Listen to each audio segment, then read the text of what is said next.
Welcome, fellow gamer potheads. Your pal Putty Man here. Now, when it comes to Guardians of the Galaxy in the MCU, you know you're going to have a good time. But how does it compare to the first movie, and who will be happier?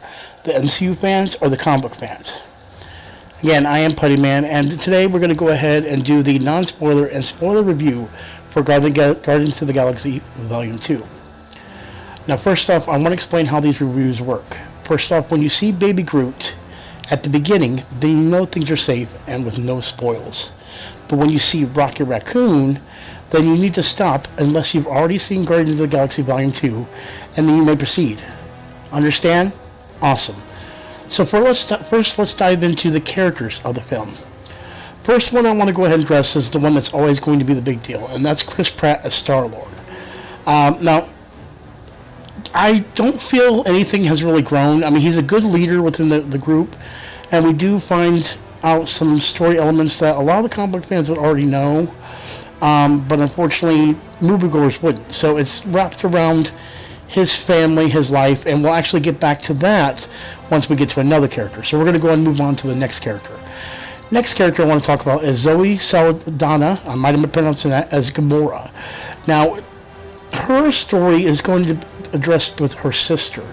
I feel this movie felt like it needed to address some family issues with people that are, whether it be blood-related family or life-related family.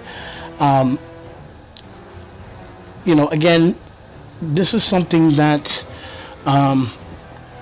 gets addressed in the movie that we kind of see, but that's not... I'm not going to say it's not crucial, but I think it's trying to pull your heartstrings, which is kind of hard compared to what they did with one. But again, that'll be something that we'll get into the non-spoiler. Next, you have Dave Bautista as Drax. Now, Drax was really good in this movie. He was really funny. There was a bunch of laugh-out-loud moments that I just loved. And it actually was with a few other characters. Well, actually, Drax was pretty funny with all the characters. Definitely one reason to go see this movie. Next thing we're going to look at is Bradley Cooper as Rocket Raccoon. Now, we find out with him why he is the way he is in some ways, and you actually find a connection with another character, which, again, this is part of the non-spoiler review, so I'm going to go ahead and make sure not to get into that quite yet. Now let's go into probably one thing that a lot of people wonder about, and that's Vin Diesel's as Baby Groot. Now, good part. Love the Baby Groot character.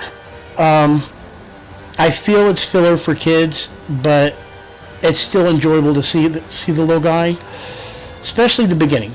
That's all I'm going to say, especially the beginning. Next, we're going to go into Michael Rooker as Yondu. Now, Michael Rooker's character is Yondu. First off, he's a major character in the comic books, which we'll get into the non-spoiler review, into the spoiler review part. But Michael Rooker did a great job, and I kind of feel he steals the show. And we'll get into more of that once we get into it. So next thing I want to go ahead and go into is Karen Gillan as Nebula. Of course, this is Gamora's sister, and it's the same thing I talked about before. There's some family relation situations that happen, and we'll get into that later into the spoiler review. So let's move on. Next we have Palm, I'm going to mispronounce this, Clementif as Mantis.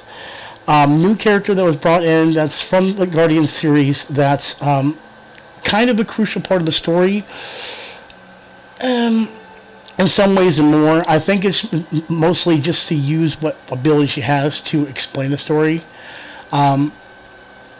which also leads us to Kurt Russell as Ego.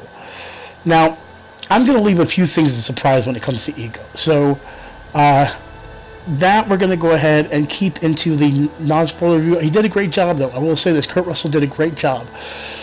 I didn't know if he could pull it off. He pulled it off greatly. All right, next thing we're going to go into is Elizabeth Debicki as Aisha. Now, this, I have got to say, down pat, this is a character that I had questions about and what they were going to do based on my comic book knowledge.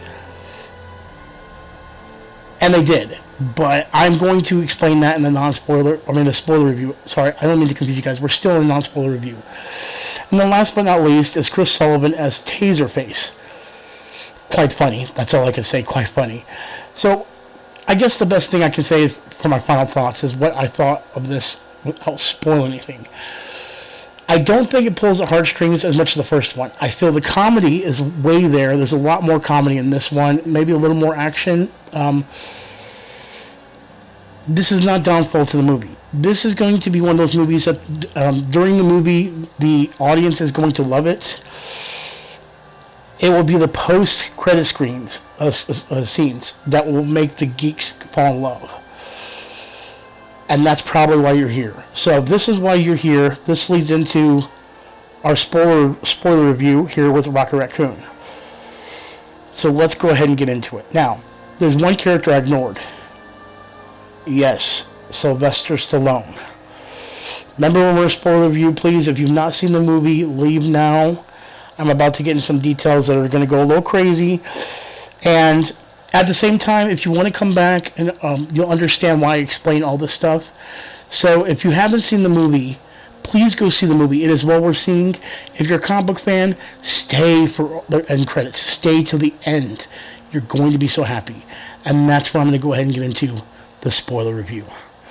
Alright, so first thing I wanted to bring up before was Sylvester Stallone as Stakar Ogord, okay? Ogord. I always mess that up in the comic books too. Better known as Starhawk. Now, here's where things get complicated. Let's go back to Aisha's character, okay? In the comic book, they also call her, okay? But she also goes by her, Aisha, and if I remember right, the last one starts with a T, and I can't think of the name of it off the top of my head. But anyway, it should be in the picture that I've created here just for this review. I'm pretty sure it's, oh God, I'm going to forget the name, Kismet. It starts with a K, sorry, Kismet. So here's the thing with Aisha. Here's what's explained, and then I was hoping this would happen. In the comic books, Aisha is a being that was made off of another being named Adam Warlock. And Aisha ends up having a child. That child is Starhawk, played by Sylvester Stallone. And in the movie, we get to see Starhawk in kind of his gear. Kind of. What we actually do see is Stallone helping out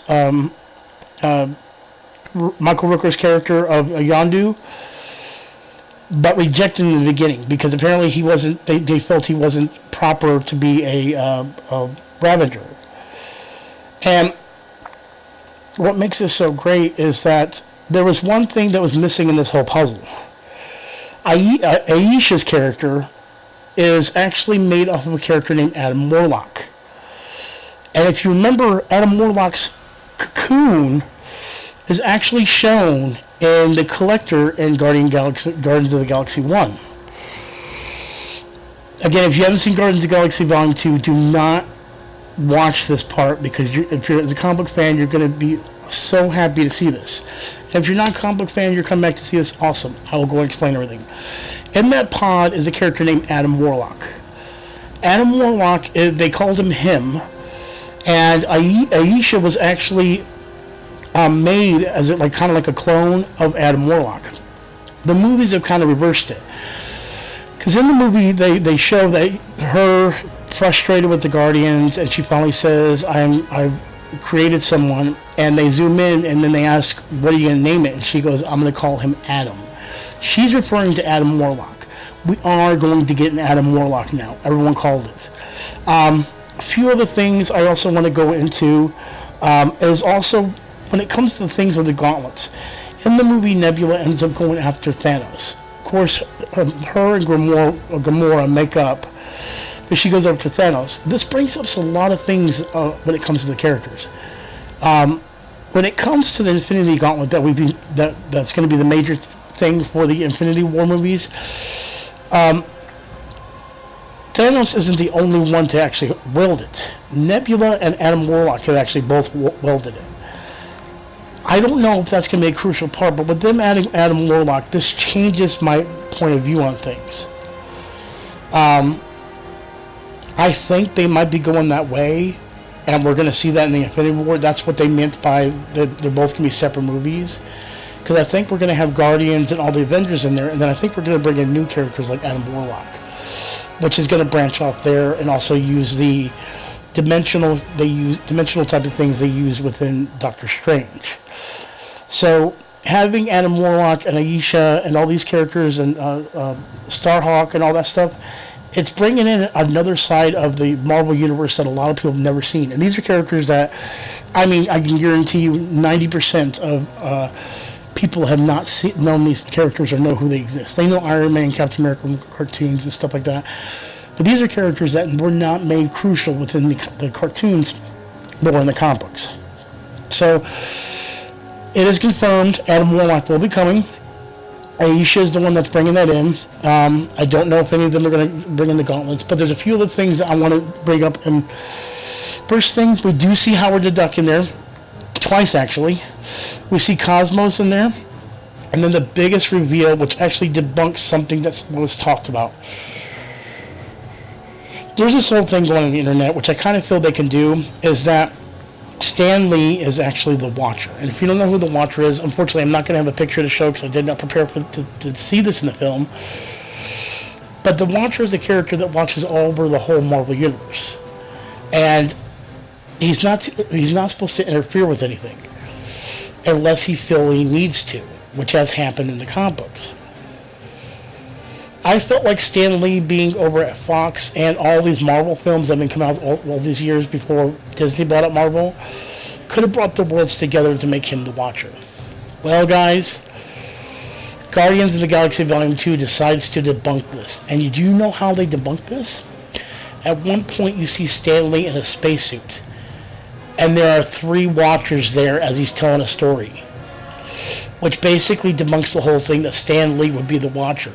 Because there was already a Watcher there with Stan Lee. But they could modify that.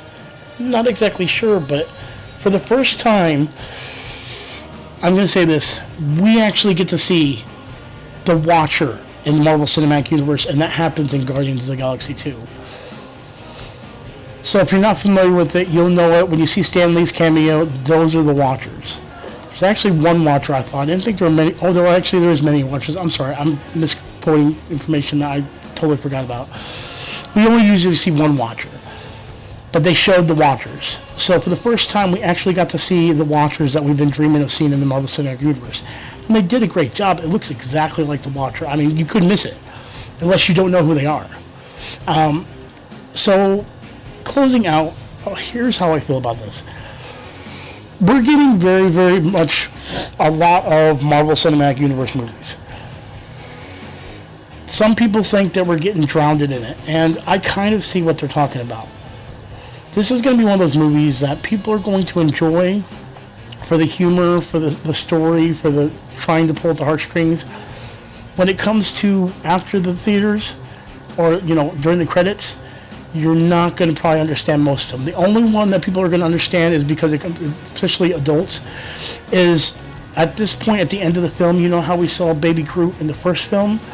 We actually see teenage Groot at the end of this movie, which means in the next Guardians we'll have a teenage Groot.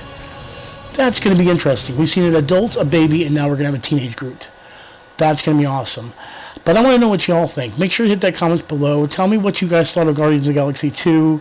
Because at this point, if you're at the end of this video, then you've clearly seen the movie and you wanted to know my review. So again, thank you. And we're going to go and leave it from there. Great movie. Go see it and support it. I enjoyed the hell out of it. I geeked out at the post-credits. And for all those combo geeks, if you're watching this now, you probably did too. And if you're watching this to get the spoilers, dude, you just ruined probably one of the best scenes as a comic book fan that you want to see at the end of the movie. So I hope you decide to watch the movie before you watch this video. But anyway, I want to thank you all for watching. Make sure you hit that like button. Make sure you hit the subscribe button. And I am Putty Man with Gary Heads, and we're all about the high score.